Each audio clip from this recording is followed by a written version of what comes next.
दोस्तों, इस वीडियो में मैं क्यूएनए की बात करूंगा, लेकिन वो वीडियो के अंत में करूंगा। तो आप लोग वीडियो को लास्ट तक जरूर देखिएगा, क्योंकि वहां पर हम क्यूएनए की भी बात कर लेंगे कि कब मैं क्यूएनए की वीडियो डालने वाला हूं और कैसे आप लोगों को क्यूएनए में पार्टिसिपेट करना है। स्वागत है आप सभी लोगों का सोलो लेवलिंग के एक नए एपिसोड में। जैसा कि हम लोगों ने लास्ट वाले एपिसोड में देख लिया था कि जिनवू और ड्रैगन किंग के बीच फाइट शुरू ही होने वाली थी, लेकिन जिनवू तभी कुछ अलग सी चाल चलता है। अब इस चीज को देखकर तो ड्रैगन किंग भी काफी ज्यादा हैरान होता है और वो समझ जाता है कि जिनवू आखिरकार क्या करने वाला है। वो जिनवू के ऊपर चिल्लाते हुए कहता है कि तू बास्टर्ड। और वहीं पे हमारा लास्ट वाला एपिसोड खत्म हो गया था। तो इस एपिसोड की शुरुआत में हम ड्रैगन किंग को देखते हैं, जो कि इस चीज को देखकर काफी ज्यादा हैरान था कि जिनवू आखिरकार ये कैसे कर सकता है, क्योंकि उसको भी समझ में आ गया था कि जिनवू आखिरकार क्या करने वाला है। वो जिनवू के ऊपर चिल्लाता है। इस तरफ हम लोग जिनवू को देखते हैं, जो कि असल में कैमिश का जो र्यून स्टोन था उसका इस्तेमाल करता है। तो असल में सभी ड्रैगन्स मॉन्स्टर जितने भी हैं, उन सभी में जो कैमिश का र्यून स्टोन है उसके अंदर बहुत ही ज्यादा खतरनाक स्किल्स हैं। इस र्यून स्टोन का इस्तेमाल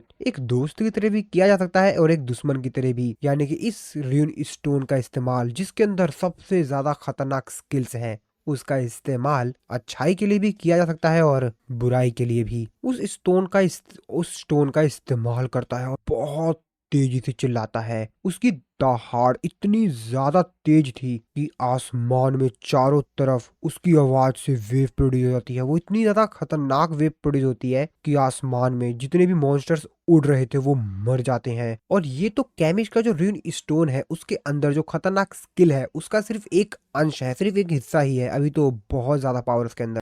और आसमान में जितने भी ड्रैगन उड़ रहे होते हैं वो सभी के सभी खत्म हो जाते हैं। इस चीज को देखकर ड्रैगन किंग, बाकी सभी लोग भी काफी ज्यादा हैरान होते हैं। वो मॉन्स्टर्स तो कुछ समझ ही नहीं पाए थे कि आखिरकार ये उनके साथ हो क्या रहा है।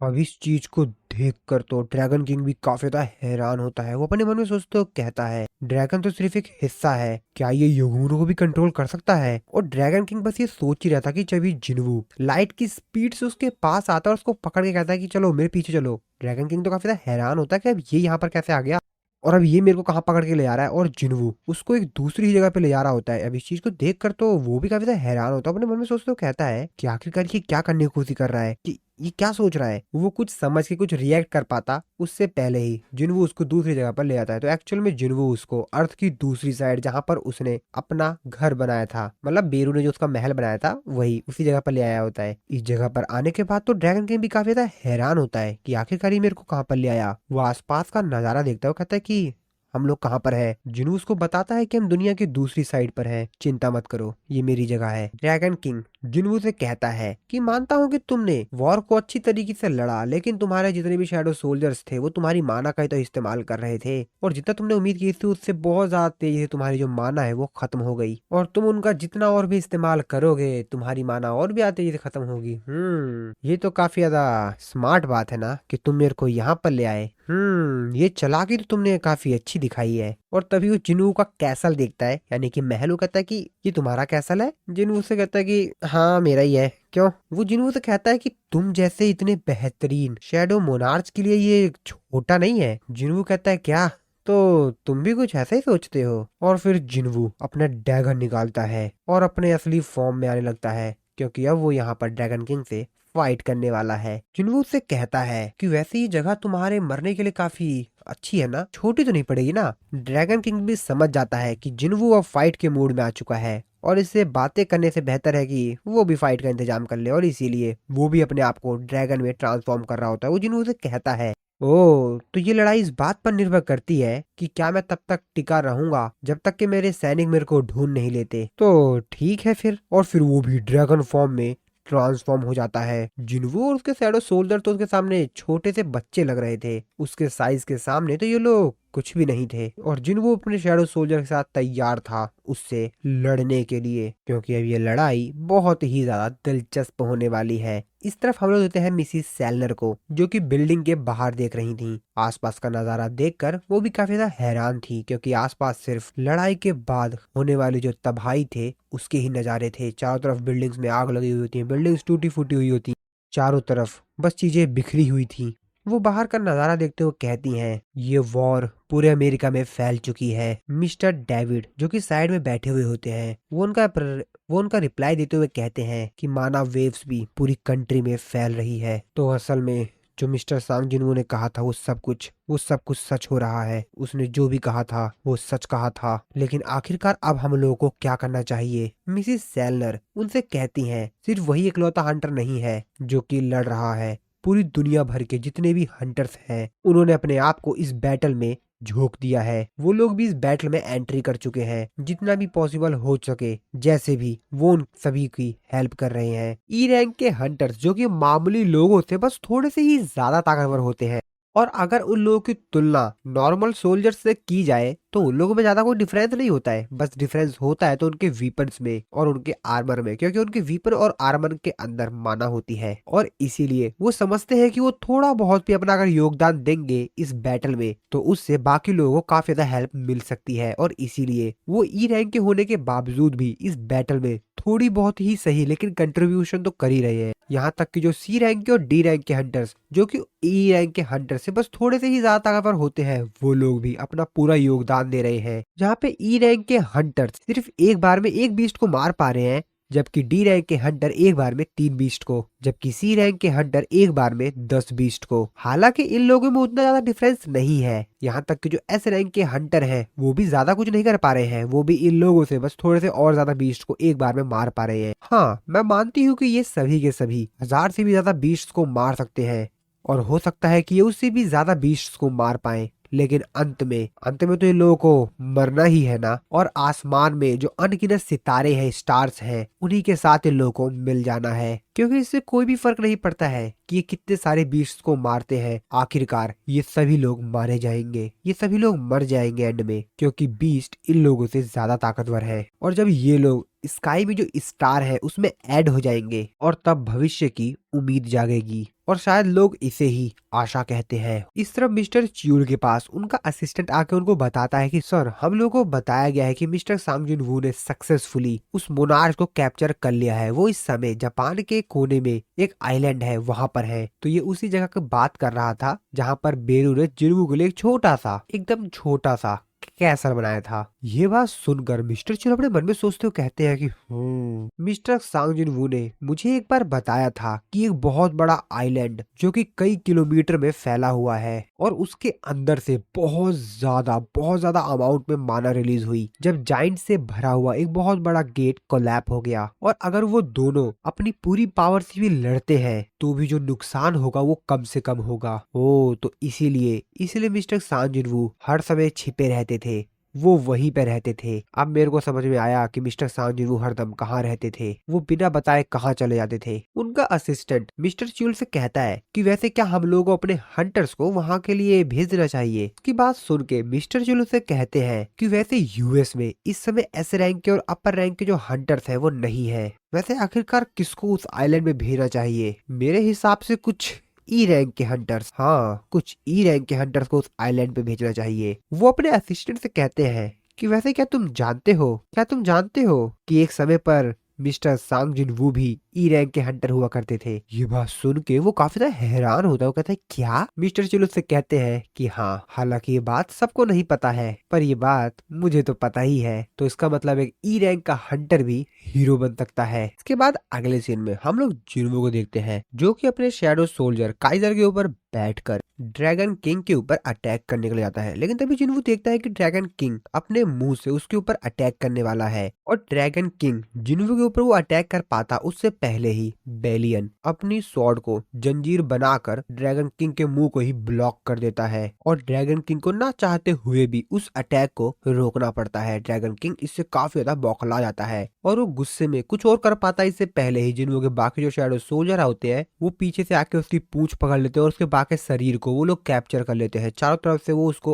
ऊपर अटैक करके उसको पकड़ लेते हैं और फिर टस्क अपने ऑर्ब का इस्तेमाल कर कर ड्रैगन किंग के ऊपर एक बहुत बड़ा अटैक करता है और फिर बेरू और बाकी सभी शैडो सोल्जर एक साथ ड्रैगन किंग के ऊपर बहुत तगड़ा अटैक करते हैं और ड्रैगन किंग इनके अटैक से इनको रिप्लाई में कुछ कर पाता इससे पहले ही इग्रीस भी रेडी होता है उसके ऊपर अटैक करने के लिए और वो काफी ज्यादा तेजी से ड्रैगन किंग के ऊपर अपनी स्वॉर्ड से अटैक करता है और ड्रैगन किंग की हालत और भी ज्यादा खराब हो जाती है। और फिर जिन्वू भी ड्रैगन किंग के करीब जा रहा होता है। जिन्वू ड्रैगन किंग को देखते हुए अपने मन में सोचता है कि वैसे हमारे सारे अटैक्स काफी बेहतर थे। ड्रैगन किंग भी जिन्वू से कहता है कि ओ बहुत बेहतरीन। और फिर वो काफी ज्यादा गुस्से में जिन्वू से कहता है वैसे अपने दुश्मन को अपनी बहुत बड़ी आर्मी के साथ मारना एक मजे का काम है, बहुत मजा आता है। लेकिन जब सिचुएशन एकदम अपोजिट हो, जब मैं अकेला हूँ और मेरे एनिमी के पास उसकी बहुत ज्यादा बड़ी आर्मी हो, तो भी वो काफी बेहतरीन होता है। और जब इस प्रकार की सिचुएशन हो तब तो और भी मजा आता है। अब ये बात सुनकर उसकी जिन्वू थोड़ा सा हैरान होता है क्योंकि जिन्वू को भी कुछ समझ नहीं आता कि अभी करने क्या वाला है। और तब ड्रैगन किंग कहता है अब मैं दिखाता हूँ तेरे को अपनी असली पावर। और फिर वो खड़ा होता है और बहुत ज्यादा तेज से चिल्लाता है। उसकी चिल्लाहट से उसकी दहाड़ से जिसकी वजह से जिन्वू के जितने भी शैडो सोल्जर होते हैं वो पूरे हिल जाते हैं। काफी सारे उसके शैडो सोल्जर तो मर जाते हैं और जो जिन्वू के पावरफुल शैडो सोल्जर होते हैं वो बड़े ही मुश्किल से उसके अटैक से बच पाते हैं, रोक पाते हैं। और उसके इस अटैक को रोक पाने में वो भी बहुत ज्यादा अपनी ताकत का इस्तेमाल करते हैं। उनके बस की भी नहीं थी बट वो काफी ज्यादा पावरफुल थे तो इसलिए वो उसके इस अटैक को हैंडल कर पा रहे थे, लेकिन बड़ी ही मुश्किल से। जिन्वू भी इस अटैक को बड़े ही हालांकि जिन्वू भी उसके इस अटैक से बड़ी ही मुश्किल से बच पाता है। वो अपने मन में सोचते हुए कहता है उसकी ये दहाड़, मैं तो अपने शैडो सोल्जर को इस तरीके से कमांड भी नहीं दे सकता। और फिर वो कहता है समन कैंसल, क्योंकि वो जानता है कि उसके शैडो सोल्जर तो रीजनरेट हो जाएंगे इसके अटैक से, लेकिन असल में वो सारी पावर और सारी माना जो है वो जिन्वू की ही कंज्यूम करेंगे। और इसीलिए जिन्वू उन सभी लोगों को वापस बुला लेता है ताकि उसके इस अटैक से वही लड़े, वही झेले इसके इस अटैक को। और ड्रैगन किंग फिर से तैयार होता है एक बहुत बड़ा अटैक करने के लिए और वो फिर से एक बहुत बड़ा अटैक जिन्वू के ऊपर करता है। और चारों तरफ बस आग ही आग हो जाती है, चारों तरफ बस आग ही आग होती है, कुछ और दिखाई नहीं दे रहा होता है आग के अलावा। जिन्वू भी काइजल को वापस बुलाता है ताकि वो बच के वहां से निकल पाए। ड्रैगन किंग को लगता है कि शायद जिन्वू मर गया और वो चिल्लाते हुए कहता है कि ये है मेरी असली पावर। ड्रैगन किंग कहता है खून, चीखें, पागलपन और विनाश। विनाश यानी डिस्ट्रक्शन के अवतार को इतने ज्यादा खतरनाक वॉर में अपने आप को सेक्रीफाइस करने में कोई प्रॉब्लम नहीं है। और इसीलिए तो मैं पैदा हुआ था, इसीलिए तो मेरा जन्म हुआ था। और यही हूँ मैं हूँ the king of berserk dragon और the monarch of destruction and terries. हालांकि जिन्वू उसके इस अटैक से बच गया था। जिन्वू नीचे जमीन पर होता है, वो अपने मन में सोचते हुए कहता है कि ये जगह जहाँ पे काफी सारी माना है, क्योंकि जब किंग ऑफ जाइंट मरा था तो उसकी वजह से यहाँ पर काफी सारी माना रह गई थी। और यहाँ तक कि वो भी इस पावर को रोक नहीं पाया। यहाँ तक कि इमोर्टल सोल्जर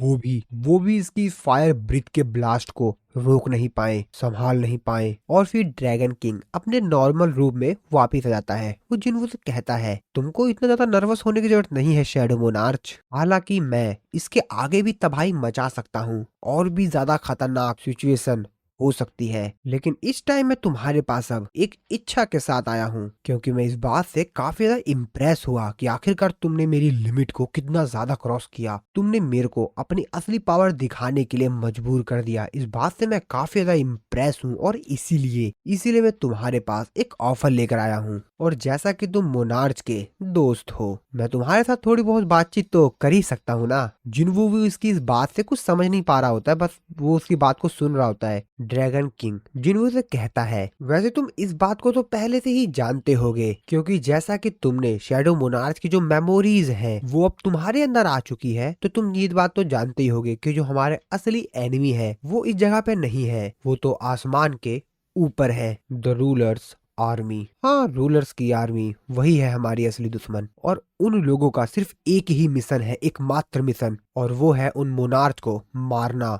जो कि अंधकार में, डार्कनेस में पैदा हुए थे, और तुम कोई एक्सेप्शन नहीं हो शैडो मोनार्च। वैसे तुमको मारने के बाद मैं उन लोगों से ही फाइट करने की तैयारी कर रहा था, लेकिन तुमसे फाइट करने के बाद मैंने अपना माइंड चेंज कर दिया है। मेरे प्लान में थोड़ा सा चेंजेस है। वैसे ऐशबॉर्न की जो एबिलिटीज थी उसकी तुलना में तुम्हारे पास कुछ अलग एबिलिटीज ही है, और इन एबिलिटीज के साथ मैं देख सकता हूँ हमारी बहुत बेहतरीन जीत। अगर तुम चाहते हो कि तुम्हारी फैमिली बच जाए तो तुम ऐसा कर सकते हो। अगर तुम चाहते हो कि तुम्हारी कंट्री बच जाए तो तुम ऐसा कर सकते हो। मैं और मेरे सैनिक इस प्लानेट से यानी अर्थ से चले जाएंगे, लेकिन इस जगह के मोनार्च बनने के बाद। और हम लोग मोनार्च यानी किंग सिर्फ इस छोटे से कैसल पे नहीं होंगे जो इस जगह पर है, जो तुम्हारा कैसल है, बल्कि पूरे प्लानेट के। यानी कि हम किंग होंगे इस पूरे प्लानेट के, और उसके बदले हम यहाँ से चले जाएंगे। वैसे तुम बहुत बेहतरीन हो, तुम जितना कर सकते हो तुम उससे भी ज्यादा बेहतर कर सकते हो। और वो जिन्वू की तरफ अपना हाथ बढ़ाते हुए उससे कहता है कि कैसा लगा तुमको मेरा ऑफर। ये बात सुनकर जिन्वू थोड़ा बहुत सोचता है। ड्रैगन किंग जिन्वू से आगे कहता है कि बस बस यही सब चीजें जो तुमको करनी है शैडो मोनार्च। तो क्या तुम मेरे साथ दोस्ती का हाथ बढ़ाओगे? मेरे साथ हाथ मिला लो, बोलो क्या सोचते हो तुम। हालांकि जिन्वू उसको कोई भी रिप्लाई नहीं दे रहा होता है, क्योंकि जिन्वू तो अपने मन में अभी भी कुछ चीजें सोच रहा होता है। ड्रैगन किंग जिन्वू से आगे कहता है कि अगर हम दोनों की फोर्सेस, हम दोनों की आर्मी एक साथ मिल जाए तो हम रूलर्स की आर्मी को हरा सकते हैं। तुम्हारी फैमिली, तुम्हारी कंट्री और ये पूरा का पूरा प्लानेट आराम की और फ्री की जिंदगी जिएगा, एकदम आजादी से। तो तुम्हें ये कैसा लग रहा है शैडो मोनार्च? क्या तुम मेरे साथ हो?